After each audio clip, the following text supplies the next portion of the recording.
د یو بوډا ثروتمند سړي درسونه چې تاسو ته درښایي څنګه صحیح فکر وکړئ. کومې موانع چې زموږ په مخ کې یا د ټولو انسانانو مخ ته پرتې دي هغه ټولې خیالي دي، هغه فقط موږ منځته راوړي. دا چې د یوې مسلې لپاره هیڅ حل لاره نه وي دا فقط یو لیونتوب دی. په حقیقت کې ضعف زموږ په تفکر کې دی. د مثال په ډول کله چې تاسو له کومې ستونزې سره مخ کیږئ فکر کوئ چې د تل لپاره له همدې ستونزې سره مخ یاست، لکه د رڼا نه لیدل د یو تونل په انتها کې، او یا هم ستاسو لپاره نور هیڅ امید نه وي.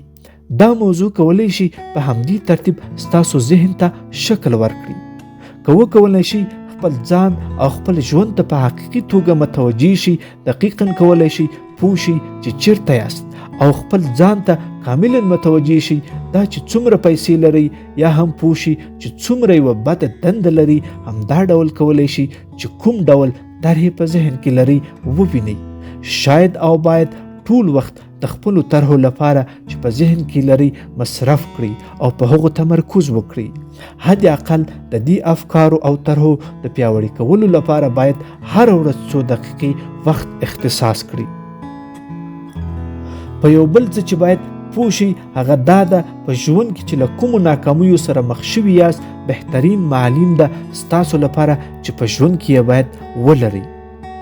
او یا هم که ښه متوجه شي ناکامي کولی شي تاسو ته ډیر څه نسبت و کامیابۍ ته در زده کړي.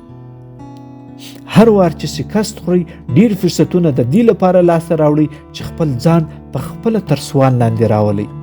کیدای شي دا مسله تاسو ته ډیره دردونکې وي، مګر کوم شی چې ستاسو له راتلونکي سره مرسته کوي همدا ده. په همدې دلیل ستاسو ناکامي ستاسو د بې ارزښتوب دلیل نه ده، برعکس ناکامي ته د خپل چانس په توګه د خپل راتلونکي لپاره وګورئ، او هغه چاته وګورئ چې تر تاسو بهتر ده. د مثال په توګه یو محبوب انسان چې تاسو یې مینوال او طرفدار یاست، دا چې هغه یو شخصي جیت لري او یا هم هر ورځ نوې جامې اغوندي او په قیمتي موټر کې سپریږي، ولی هغه په هغه پیسو باندې چې کولی شول تفریح وکړي مګر د خپل فردي رشد لپاره مصرف کړي چې تاسو نه دي لیدلی. په حقیقت کې یو داسې تګلارې وجود درلود چې په تدریجي ډول مخ ته تله چې تاسو نه ده لیدلی. کیدای شي د هنرونو لوبغاړیتوب یا هم بل څه، مګر دا ټول له یوې وړې نقطې نه شروع کیږي. که په اصل کې وګورئ ډیر داسې شیان دي چې په ژوند کې له سختیو څخه زده کیږي.